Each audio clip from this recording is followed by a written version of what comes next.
Dubai سے سلیمان صاحب نے پوچھا ہے توکل اور قسمت کی وضاحت کریں۔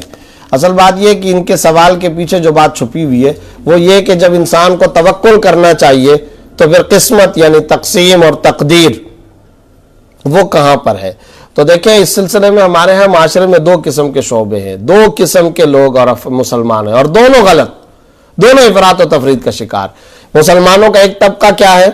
وہ یہ کہتا ہے کہ جناب کون سی دوائی، کون سا ہاسپٹل، کون سا علاج، کون سی تدبیر، چھوڑ دو سب کچھ اللہ رب العزت پہ توکل کرو۔ اسباب سے کچھ نہیں ہوتا، اسباب کی بالکلیہ نفی، کچھ ضرورت نہیں ہے تدابیر اختیار کرنے کی، کچھ ضرورت نہیں ہے ظاہری طور پر اسباب و وسائل کو اختیار کرنے کی، بس اللہ رب العزت پہ توکل کرو، اللہ رب العزت پہ توکل کرو۔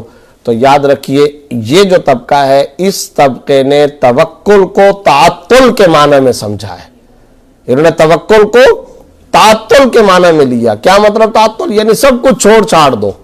یہ ایک طبقہ ہے، اس کے برمخالف ایک اور طبقہ ہے، اور وہ طبقہ کون سا ہے؟ انہوں نے یہ کام کیا کہ جناب توکل اللہ رب العزت، اللہ پہ چھوڑ دینا، اللہ رب العزت سے مانگنا، اللہ رب العزت کی طرف متوجہ ہو جانا، یہ کیا ہے؟ ارے چھوڑو ان سارے تصورات کو، نعوذ باللہ۔ وہ اس کے بارے میں کئی سیکولر اور لبرل افراد وہ کہتے ہیں اللہ رب العزت پہ توکل کوئی بات نہیں ہے، جو کچھ کرنا ہے وہ یہ کہ اسباب اختیار کرو۔ تمہارے پاس پیسہ ہوگا تو تم یہ کام کر سکو گے، تمہارے پاس نوکری ہوگی تو تم کو رزق ملے گا، تمہارے پاس دوائی ہوگی تو تم کو شفا ملے گی، تمہارے پاس یہ وسائل ہوں گے تو تم یہ کام کر سکو گے۔ انہوں نے اسباب کو اسباب کے طور پر نہیں پرکھا دیکھا، بلکہ اسباب کو انہوں نے ارباب بنایا ہے، سبب کو رب بنا لیا۔ تو پہلے والے طبقے نے کیا کام کیا؟ انہوں نے توکل کو تعطل کے معنی میں لیا، اور دوسرے طبقے نے اسباب کو ارباب کے معنی میں لیا۔ وہ بھی غلط، یہ بھی غلط، دونوں غلط ہیں۔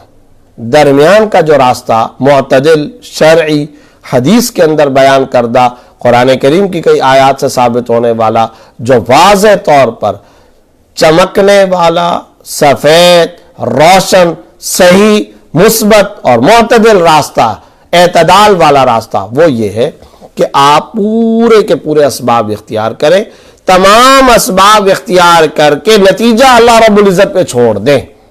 یہ ہے اصل میں جو شرعی حکم۔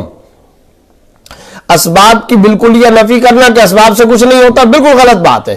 کیوں نہیں ہوتا اسباب سے؟ آپ صلی اللہ علیہ وسلم نے کیا اسباب اختیار نہیں فرمائے؟ اتنے اختیار فرمائے کہ بعض اوقات دوسرے صحابہ کرام سے زیادہ اختیار فرمائے۔ دلیل، آپ صلی اللہ علیہ وسلم بیٹھے ہیں، ککڑی کھا رہے ہیں اور اس ککڑی کے ساتھ کھجور تناول فرما رہے ہیں۔ ایک شخص آیا، اس نے کہا یا رسول اللہ یہ کیسے؟ ٹھنڈی چیز اور ساتھ میں آپ گرم چیز، کھجور گرم ہے اور ککڑی ٹھنڈی ہے، آپ ان دونوں کو ملا کر کے کیسے فرما رہے ہیں؟ تو آپ صلی اللہ علیہ وسلم نے فرمایا اکسر حر ھذا ببرد ھذا واکسر برد ھذا بحر ھذا، میں اس کی گرمائش کو اس کی ٹھنڈک سے اور اس کی ٹھنڈک کو اس کی گرمائش سے توڑ رہا ہوں۔ تو یہ کیا ہے؟ یہ اسباب نہیں ہے، یہ تدابیر نہیں ہے کہ اس ٹھنڈک بہت زیادہ آ جائے گی، اس کے لیے کچھ گرمائش والی چیز کھا رہا ہوں، اور گرمائش بہت زیادہ نہ آ جائے اس کے لیے کچھ ٹھنڈی چیز کھا رہا ہوں۔ تو یہ آپ صلی اللہ علیہ وسلم اسباب اختیار فرما رہے ہیں۔ تو آج جو لوگ کہتے ہیں اسباب سے کچھ نہیں ہوتا، تو نبی صلی اللہ علیہ وسلم تو اسباب اختیار کر رہے ہیں۔ جنگ کا موقع ہے، سارے صحابہ نے ایک زرہ پہنی ہوئی ہے، آپ صلی اللہ علیہ وسلم نے 2 زرہیں پہنی ہوئی ہیں۔ اسباب سے کچھ نہیں ہوتا تو 2 زرہیں کیوں پہنی ہیں؟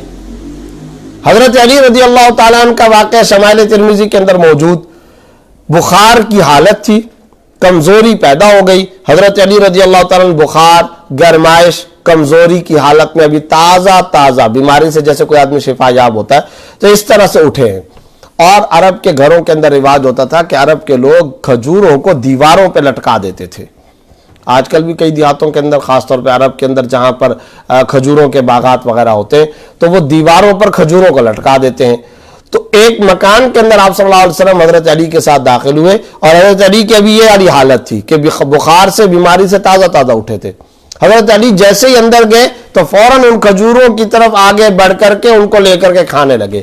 تو آپ صلی اللہ علیہ وسلم نے اسی وقت فرمایا مہ یا علی فإنک ناقح، نہیں علی رک جاؤ تم، فإنک ناقح، تمہارے اوپر نقاہت کے آثار ہیں، تم ابھی تازہ بخار سے اٹھے ہو، گرمائش کے مرض سے تم اٹھے ہو اور پھر تم کھجور کھا رہے ہو، تو یہ تمہارے لیے مناسب نہیں ہے۔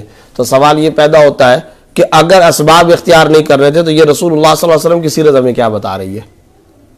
ایک صحابی آئے، انہوں نے کہا کہ یا رسول اللہ میرے پاس مسجد میں آنے کے لیے اونٹ تھا، اونٹ پہ میں سوار ہو کر کے آیا، اب جب میں مسجد کے اندر آؤں تو کیا میں اس اونٹ کو کھلا چھوڑ دوں وَأَتَوَكَّلُ عَلَى اللَّهِ آقِلُهَا وَتَوَكَّلُ، کیا کروں؟ کیا میں اس کو کھلا چھوڑ دوں اور اللہ پہ توکل کروں، یا میں اس اونٹ کو باندھوں اور اللہ پہ توکل کر کے آؤں؟ آپ صلی اللہ علیہ وسلم نے فرمایا، ترمذی کے اندر یہ بھی حدیث موجود ہے، اعقلها وتوکل علی اللہ، اونٹ کو باندھو، اعقلها، اونٹ کو پیروں سے باندھو اور پھر اللہ تعالیٰ پہ توکل کرو۔ کیا چھن کر مفہوم سامنے آیا؟ کیا بات سمجھ میں آ رہی ہے؟ تدابیر اختیار کرو، اسباب اختیار کرو، اور تمام اسباب جو تمہارے بس کے اندر ان کو اختیار کرو، لیکن ان تمام تدابیر، اسباب اور وسائل کو اختیار کر لینے کے بعد نتیجہ اللہ رب العزت پر چھوڑ دو۔ بے شمار لوگ ہیں وہ سمجھتے ہیں کہ تدابیر اختیار کرنے کی کو سب کچھ وہ سمجھ رہے کہ جو کچھ ہوگا تدابیر اختیار کرو۔ اچھا، وہ جو دوسرا طبقہ تھا جس کے بارے میں نے کہا کہ وہ کہتے ہیں کون سا توکل، کون سا اللہ رب العزت کی طاقت، کون سے توکل، نعوذ باللہ ثم نعوذ باللہ، اسباب۔ تو اب ان سے سوال یہ پیدا ہوتا ہے کہ جب تم یہ کہتے ہو کہ اسباب ہی سب کچھ ہے، تو یہ بتاؤ دکان سے رزق ملنے کا سبب کیا ہے؟ سبب بتائیے کیا ہے؟ دکان پر جا کر وہاں سے رزق حاصل کرنے کا سبب یہی ہو سکتا ہے نا کہ ایک انسان دکان کا دروازہ کھولے، شٹر کھولے اور جا کر کے بیٹھ جائے، یہی سبب ہے نا۔ تو بے شمار دکاندار، بے شمار ٹھیلے والے، بے شمار ایسے خرید و فروخت والے لوگ ہیں جو صبح جا کر کے دکان کا دروازہ کھولتے ہیں اور شام تک ان کو کچھ حاصل نہیں ہوتا۔ تو سبب تو اختیار کیا ہے، نتیجہ کیوں نہیں ملا؟ سبب تو کیا ہے نا اختیار، دکان بنائی، سامان خریدا، سامان بھرا اور خود بھی جا کر کے بیٹھا اور سارا دن فارغ بیٹھا رہا، کچھ حاصل حصول نہیں ہوا۔ تو ذرا بتائیے، سارے اسباب اختیار کیے، رزق کیوں نہیں ملا؟ آپ تو کہتے تھے کہ اللہ پہ توکل کوئی چیز نہیں ہوتی ہے، آپ تو کہتے تھے کہ اللہ کی طاقت، غیب کی طاقت، اللہ رزق دیتا ہے، یہ تو کوئی چیز نہیں ہوتی ہے۔ یہ جو لبرل اور سیکولر جتنے ہیں وہ کہتے ہیں اپنا زور بازو، اپنی طاقت، اپنی قوت بازو۔ تو بھائی سوال یہ پیدا ہوتا ہے کہ یہ آدمی تو گیا تھا، اس نے تو سارے اسباب اختیار کیے، شام تک فارغ ہو کر کے بیٹھ کر کے آیا ہے، کچھ حاصل نہیں ہوا، یا جتنا یہ چاہتا تھا وہ حاصل نہیں ہوا، اسباب اختیار کیے، رزق نہیں ملا۔ تو پھر کہاں گیا آپ کا یہ سارے کا سارا کانسیپٹ اور تصور کہ اسباب ہی سب کچھ ہوتے ہیں؟ سارے اسباب اختیار کیے، رزق نہیں ملا۔ تو بھائی آنا پڑے گا آپ کو قرآن و سنت کے اس ٹھیٹھ حقیقی تصور پر، اور وہ کیا؟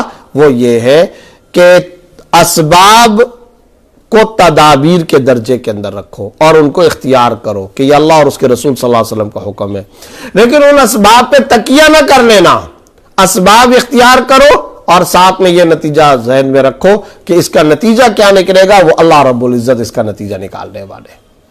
اپنی طرف سے سارے اسباب اختیار کر لو، یہ ہے معتدل راستہ۔ نہ تو توکل کو تعطل کے معنی میں لے جاؤ، نہ اسباب کو ارباب کے معنی کے اندر لے جاؤ، وہ بھی غلط، یہ بھی غلط، درمیان کا راستہ یہی ہے۔ تمام اسباب اختیار کر کے نتیجہ اللہ رب العزت کی ذات پر چھوڑ دو، اسی پر آنا پڑے گا، اس کے بغیر کوئی چارہ کار نہیں ہے۔ اللہ تعالیٰ سمجھ عطا فرمائے۔